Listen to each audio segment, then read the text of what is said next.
नमस्ते दोस्तों, स्वागत है आपका हमारे चैनल श्रद्धा फैक्ट्स में। आज हम एक ऐसी कहानी लेकर आए हैं जो न सिर्फ आपको प्रेरित करेगी बल्कि आपके दिल को भी छू जाएगी। ये कहानी है एक ऐसे शख्स की जिसने अपने जज्बे और हिम्मत से इतिहास के पन्नों पर अपना नाम स्वर्णिम अक्षरों में लिख दिया। जी हाँ, हम बात कर रहे हैं ईरान के supreme leader Syed Ali Khamenei की। 66 साल की उम्र में भी उनका जोश और नेतृत्व पूरी दुनिया को हैरान करता है। लेकिन क्या आप जानते हैं कि एक 11 साल का बच्चा जिसका मजाक उसके दोस्त उड़ाया करते थे, कैसे ईरान का सबसे ताकतवर शख्स बना? कैसे उसने इजराइल और अमेरिका जैसे देशों को अपनी ताकत का लोहा मनवाया? ये कहानी हिम्मत, संघर्ष और विश्वास की है। तो तैयार हो जाइए, क्योंकि आज हम आपको ले चलेंगे एक अनोखी यात्रा पर जो आपके दिल को छू लेगी। चलिए शुरू करते हैं। 19 अप्रैल 1939 ईरान का पवित्र शहर मशहद। एक साधारण परिवार में सैयद अली खामनेई का जन्म हुआ। 8 भाई बहनों में दूसरे नंबर पर जन्मे अली का बचपन सादगी से भरा था। उनके पिता एक सम्मानित मौलवी थे और घर में इस्लाम की शिक्षाएं हर कदम पर थीं। 4 साल की छोटी सी उम्र में अली को मकतब भेजा गया। वहां उन्होंने कुरान, अरबी और इस्लामी तालीम सीखी। एक दिन स्कूल के एक प्रोग्राम में अली ने कुरान की आयतें पढ़ी। उनकी मासूम आवाज और आत्मविश्वास ने सबका दिल जीत लिया। उस दिन अली ने ठान लिया कि वह अपने पिता की तरह मौलवी बनेंगे। लेकिन यह सपना इतना आसान नहीं था। उस समय ईरान में धार्मिक शिक्षा को कम आंका जाता था और पश्चिमी जीवन शैली का प्रभाव बढ़ रहा था। अली के परिवार ने भी आर्थिक तंगी का सामना किया, जिसने उनके संकल्प को और मजबूत किया। लेकिन रास्ता आसान नहीं था। 11 साल की उम्र में वह मौलाना बन गए। लेकिन उस दौर में ईरान में पश्चिमी संस्कृति का बोलबाला था। शाह मोहम्मद रजा पहलवी के शासन में नाइट क्लब, फिल्में और वेस्टर्न कपड़े ट्रेंड में थे। अली की मौलवी पोशाक देखकर उनके दोस्त और बच्चे उनका मजाक उड़ाते। अपनी आत्मकथा सेल नंबर 14 में खामनेई लिखते हैं, मैं सड़कों पर मौलवी के कपड़े पहनकर खेलता और लोग हंसते, लेकिन मेरे दिल में एक आग थी जो मुझे आगे बढ़ने को कहती थी। इस आग ने उन्हें सामाजिक दबावों से लड़ने की ताकत दी। वह न केवल अपने लिए बल्कि अपनी संस्कृति और धर्म की रक्षा के लिए भी खड़े हुए। 1985 में जब मशहद के गवर्नर ने मुहर्रम के दौरान सिनेमा घरों पर लगी रोक हटा दी, तो अली और उनके साथियों के अंदर एक चिंगारी भड़की। यह चिंगारी बाद में क्रांति बनकर उभरी। 1960 का दशक। ईरान में पश्चिमीकरण अपने चरम पर था, लेकिन एक नाम गूंज रहा था, आयतुल्लाह रुहुल्लाह खुमैनी। खुमैनी शाह की नीतियों और 1963 के व्हाइट रेवोल्यूशन के खिलाफ खुलकर बोल रहे थे।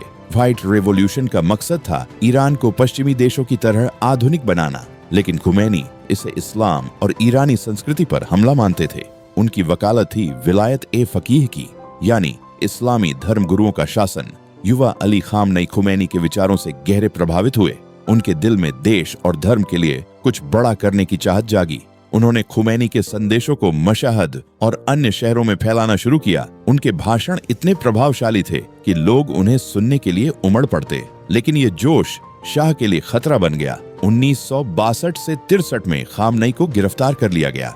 जेल की सलाखों के पीछे भी उनका हौसला नहीं टूटा। वह कहते थे, जेल मेरे लिए स्कूल थी जहां मैंने हिम्मत और धैर्य सीखा। जेल में बिताए कठिन दिन उनके लिए एक सबक थे जिसने उन्हें और दृढ़ निश्चयी बनाया। खामनेई की गिरफ्तारी ने उन्हें युवाओं के बीच और लोकप्रिय बना दिया। 1970 के दशक में जब खुमैनी को देश से निर्वासित कर दिया गया, तब खामनेई ने उनके भाषणों को गुप्त रूप से लोगों तक पहुंचाया। उनकी यह मेहनत और समर्पण उन्हें खुमैनी का सबसे भरोसेमंद शिष्य बनाती गई।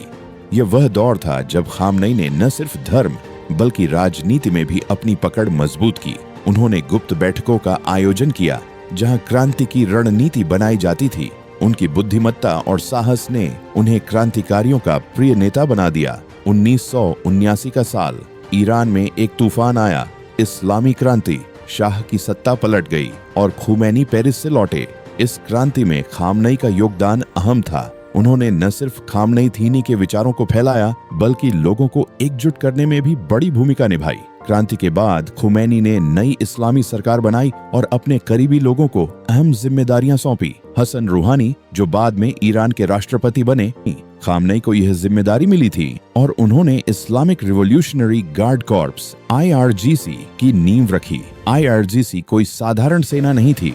इसका मकसद था एक ऐसी ताकत तैयार करना जो न सिर्फ बाहरी खतरों से लड़े बल्कि देश के अंदर धार्मिक और राजनीतिक स्थिरता बनाए रखे। आज IRGC ईरान की सबसे ताकतवर सैन्य शक्ति है और इसके पीछे खामनई की दूरदर्शिता थी। लेकिन यह सफर आसान नहीं था। 27 जून 1991 को एक बम हमले में खामनई गंभीर रूप से घायल हो गए। उनके दाहिने हाथ ने काम करना बंद कर दिया, लेकिन उनकी हिम्मत ने हार नहीं मानी। उन्होंने कहा, मेरे लिए मेरा दिमाग और मेरी आवाज ही काफी है। 30 अगस्त 1991 को ईरान के तत्कालीन राष्ट्रपति एक बम धमाके में मारे गए। देश में नए राष्ट्रपति की मांग तेज हो गई। खामनई उस समय तक इस्लामिक रिपब्लिकन पार्टी के बड़े नेता बन चुके थे। खमैनी और अन्य नेताओं ने उनके नाम पर मुहर लगाई। 2 अक्टूबर 1981 को हुए चुनाव में खामनई ने 95% वोटों के साथ जीत हासिल की और ईरान के तीसरे राष्ट्रपति बने। 3 जून 1989 को खुमैनी का निधन हो गया। इसके बाद सुप्रीम लीडर के लिए वोटिंग हुई। खामनई को 60 वोट मिले, जबकि उनके प्रतिद्वंद्वी को केवल 14। इस तरह खामनई ईरान के सुप्रीम लीडर बन गए। सुप्रीम लीडर बनने के बाद खामनई ने ईरान की बागडोर पूरी तरह अपने हाथों में ले ली। उन्होंने IRGC को और मजबूत किया और ईरान को एक ताकतवर इस्लामी राष्ट्र बनाया। दोस्तों, सैयद अली खामनई की यह कहानी हमें सिखाती है कि अगर आपके इरादे पक्के हों तो कोई भी मुश्किल आपको रोक नहीं सकती। आप खामनई के बारे में क्या सोचते हैं? उनकी कहानी से आपको क्या प्रेरणा मिली? हमें कमेंट में जरूर बताएं। अगर यह वीडियो आपको पसंद आया तो लाइक करें, शेयर करें और चैनल को सब्सक्राइब करें।